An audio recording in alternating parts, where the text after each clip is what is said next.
বিশ্ব বাংলায় আমন্ত্রণ, কাজী সাইদ আছি আপনাদের সঙ্গে। শুরুতেই সংবাদ শিরোনাম। মালয়েশিয়ায় বাংলাদেশি সহ ৩৭ অভিবাসী গ্রেপ্তার, ইমিগ্রেশন আইন লঙ্ঘনের অভিযোগ।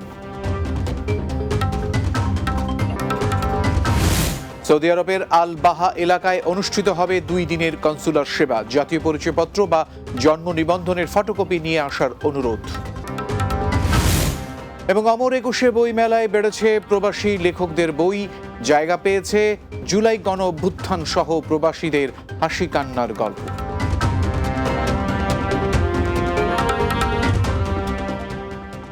শিরোনাম শুনছিলেন, এবারে বিস্তারিত খবর।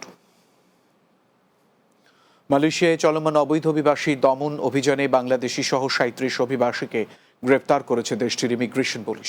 মঙ্গলবার রাতে সেলাঙ্গার রাজ্যের সারডাং এলাকায় পাংসাপুরি তৈমুরের একটি অ্যাপার্টমেন্ট থেকে তাদের আটক করা হয়। বুধবার মালয়েশিয়ার ইমিগ্রেশন ডিপার্টমেন্ট এক বিবৃতিতে এই তথ্য জানিয়েছে। এতে বলা হয়, অভিযানে বিভিন্ন জাতীয়তার মোট ৮২ ব্যক্তির তথ্য যাচাই বাছাই করা হয় এবং এর মধ্য থেকে ১৯ থেকে ৫০ বছর বয়সী ৩৭ অভিবাসীকে বিভিন্ন অপরাধের দায়ে গ্রেপ্তার করা হয়। অভিযানে শনাক্তকৃত অপরাধের মধ্যে রয়েছে পরিচয়পত্র না থাকা, অতিরিক্ত সময় ধরে বসবাস করা এবং ইমিগ্রেশন রেগুলেশন ১৯৬৩ লঙ্ঘন। তবে এর মধ্যে কতজন বাংলাদেশি রয়েছে তা এখনো জানা যায়নি। সৌদি আরবের আল বাহা এলাকায় বসবাসরত প্রবাসী বাংলাদেশিদের 2 দিন ব্যাপী কনসুলার সেবা দেয়া হবে। বাংলাদেশ কনসুলেট জেনারেল জেদ্দার উদ্যোগে 14 ও 15 ফেব্রুয়ারি গাছের ফোরসান কমিউনিটি সেন্টারে এই সেবা কার্যক্রম অনুষ্ঠিত হবে। আবহা প্রতিনিধি এম ইব্রাহিম খলিল জানিয়েছেন, প্রতিদিন সকাল 8টা থেকে বিকেল 5টায় এই সেবা নিতে পারবেন স্থানীয় প্রবাসীরা। এর মধ্যে রয়েছে পাসপোর্টের আবেদন গ্রহণ, মেয়াদ উত্তীর্ণ ডিজিটাল পাসপোর্টের রি-ইস্যুর আবেদন গ্রহণ, ওয়েজ অনার্স কল্যাণ বোর্ডের সদস্য পদ নিবন্ধন, সোনালী ব্যাংকের অ্যাকাউন্ট খোলা ও প্রবাসী কার্ড বিতরণ সহ বিভিন্ন কনসুলার সেবা। কনসুলার সেবা নেওয়ার সময় প্রত্যেক প্রবাসীকে জাতীয় পরিচয়পত্র বা জন্ম নিবন্ধনের ফটোকপি সাথে নিয়ে আসার অনুরোধ জানিয়েছে কনসাল জেনারেল। এবারে অমর একুশে বই মেলাতে হাজির হয়েছে প্রবাসী লেখকদের একাধিক বই। বইগুলোতে জায়গা পেয়েছে জুলাই গণ অভ্যুত্থান সহ প্রবাসীদের হাসি কান্নার গল্প। তারা বলছেন, মাতৃভাষার প্রতি ভালোবাসা থেকেই বই লেখায় অনুপ্রেরণা জমেছে তাদের। এদিকে অন্যান্য বছরের তুলনায় এবার পাঠক সমাগম বেশি হওয়ার প্রত্যাশা করছেন প্রকাশকেরা। সর্দার রাজীবের প্রতিবেদনে বিস্তারিত। রাজধানীর ঐতিহাসিক সৌরার্দি উদ্যান ও বাংলা একাডেমিতে চলছে অমর একুশে বইমেলা। পাঠক দর্শনার্থীদের পদচারণায় মুখরিত হয়ে উঠেছে মেলা প্রাঙ্গণ। এবারের মেলায় দেশীয় লেখকদের পাশাপাশি প্রকাশিত হয়েছে প্রবাসী লেখকদের বিভিন্ন বই। মাতৃভূমির প্রতি ভালোবাসার নিদর্শন হিসেবেই দূরে থেকেও বই লিখছেন তারা। বাংলাদেশের জন্য আমার একটা দায়িত্ব রয়েছে, দায়িত্ববোধ রয়েছে, ভালোবাসা রয়েছে, হৃদয়ের টান রয়েছে।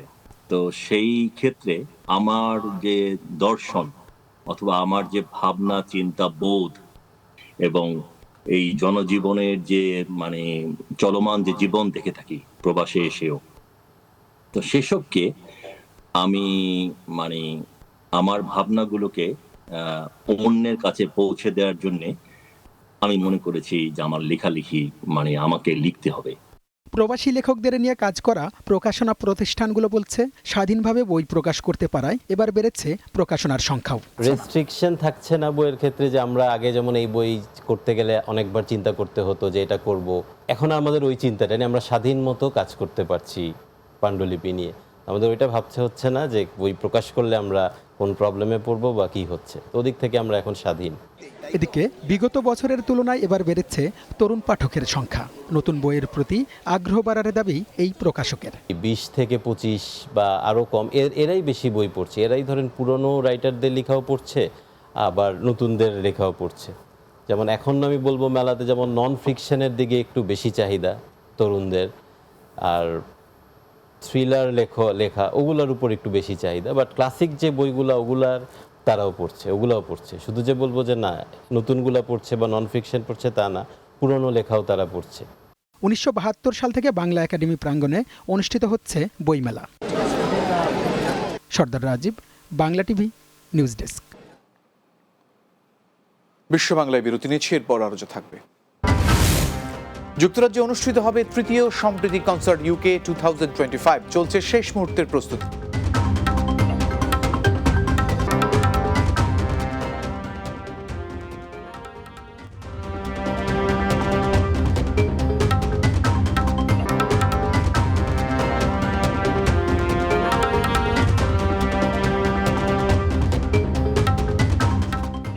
বিরতির পর বিশ্ব বাংলায় আরেকবার স্বাগত। বিমান টিকিটের অস্বাভাবিক মূল্য বৃদ্ধি ও এয়ারলাইন্স কর্তৃক যাত্রীর নাম, পাসপোর্ট এবং ভিসা ছাড়া বাল্ক টিকিট বিক্রির দাবিতে মালয়েশিয়ায় সংবাদ সম্মেলন অনুষ্ঠিত হয়েছে।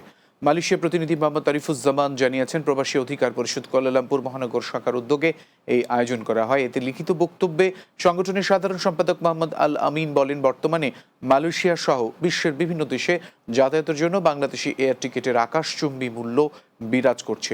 বিভিন্ন উড়োজাহাজ সংস্থা থেকে অনৈতিকভাবে টিকিটের এই দাম কয়েক গুণ করা হয়েছে। সংবাদ সম্মেলনে উপস্থিত ছিলেন কুয়ালালামপুর মহানগর শাখার সহ সাধারণ সম্পাদক আব্দুল আউয়াল, কার্যনির্বাহী কমিটির সভাপতি মোহাম্মদ শাহজাহানপুর মিঠুন, সিনিয়র সহসভাপতি আমির হোসেন, সাধারণ সম্পাদক HM হাসান, সদস্য রিজওয়ান সিদ্দিক, আশিকুর রহমান ও আল শাহরিয়ার সহ অনেকে। পৃথিবীটা মানুষের, ধর্ম থাকুক অন্তরে, মসজিদে আজান হোক, ঘণ্টা বাজুক মন্দিরে, এই প্রতিপাদ্যকে ধারণ করে যুক্তরাজ্যে অনুষ্ঠিত হতে যাচ্ছে তৃতীয় সম্প্রীতি কনসার্ট UK 2025। সাংস্কৃতিক ঐক্যের মাধ্যমে অসাম্প্রদায়িকতা প্রতিষ্ঠার লক্ষ্যে আগামী 16 ফেব্রুয়ারি বার্মিংহামের পিকাডিলি বানকুয়েটিং হলে দিনব্যাপী এই কনসার্ট অনুষ্ঠিত হবে।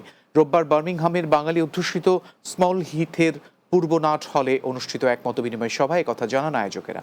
বার্মিংহাম প্রতিনিধি সেলিম উদ্দিন জানিয়েছেন, সাংস্কৃতিক সংগঠন পূর্বনাট ও সম্প্রীতি কনসার্ট UKের যৌথ উদ্যোগে অনুষ্ঠিত এই সভায় স্বাগত বক্তব্য রাখেন পূর্বনাটের প্রধান নির্বাহী নাট্যকার মুরাদ খান। এ সময় সম্প্রীতি কনসার্টের বিভিন্ন বিষয় তুলে ধরে বক্তব্য রাখেন সম্প্রীতি কনসার্টের উদ্যোক্তা উর্মি মাজার। এছাড়া বক্তব্য রাখেন সংস্কৃতি ব্যক্তিত্ব গৌসুল খান, সাংবাদিক জুয়েল রাজ ও নজরুল ইসলাম অকিব। সভায় উপস্থিত ছিলেন সাংবাদিক রিয়াদ আহাদ, জয়নাল ইসলাম, আমিরুল ইসলাম, বেলাল, শাহিদুর রহমান সুহেল, আহমেদ সোহেল ও মিজান রেজা চৌধুরী সহ অনেকে। ইতালির মিলানে অবস্থিত দারুল হিকমাহ একাডেমির বার্ষিক পরীক্ষার ফলাফল প্রকাশ ও পুরস্কার বিতরণী সভা অনুষ্ঠিত হয়েছে। সিসিলি প্রতিনিধি ইরান শিকদার জানিয়েছেন, মিলানস্থ বাইতুল মুকাররম জামে মসজিদে এই আয়োজন করা হয়। দারুল হিকমা একাডেমির পরিচালক আবু রাশেদ শাহিনের সভাপতিত্বে অনুষ্ঠান যৌথ পরিচালনা করেন সহকারী পরিচালক ইঞ্জিনিয়ার রিদওয়ানুর রহমান ও মাওলানা আলমগীর হোসেন। এতে আলোচনা করেন বাইতুল মুকাররম জামে মসজিদের সভাপতি গিয়াসউদ্দিন ইমরান, দারুল হিকমা একাডেমির শিক্ষক ইমরান হোসাইন, মেজবা উদ্দিন আহমেদ মনির, হাফিজ রফিকুল ইসলাম, হাফিজ কামাল হোসাইন, মজহারুল ইসলাম, মুখতার খান, শাহ ইমরান ও খুরশিদ আলম শ্রাবণ সহ অনেকে। এ সময় একাডেমির মান উন্নয়ন ও পরবর্তী প্রজন্মকে ইসলামী শিক্ষা প্রদানের প্রত্যয় ব্যক্ত করে কমিউনিটির সকলের সহযোগিতা কামনা করেন আয়োজকেরা।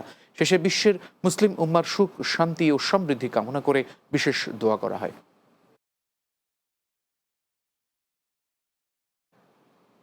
বিশ্ব বাংলা শেষ করব, তার আগে এক নজরে সবগুলো শিরোনাম জানাব। মালয়েশিয়ায় বাংলাদেশি সহ 37 অভিবাসী গ্রেপ্তার, ইমিগ্রেশন আইনের লঙ্ঘনের অভিযোগ।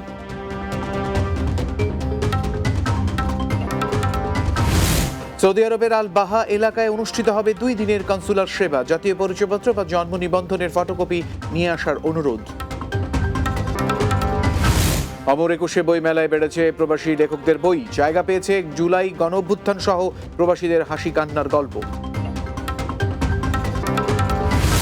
এবং যুক্তরাজ্যে অনুষ্ঠিত হবে তৃতীয় সম্প্রীতি কনসার্ট UK 2025, চলছে শেষ মুহূর্তের প্রস্তুতি।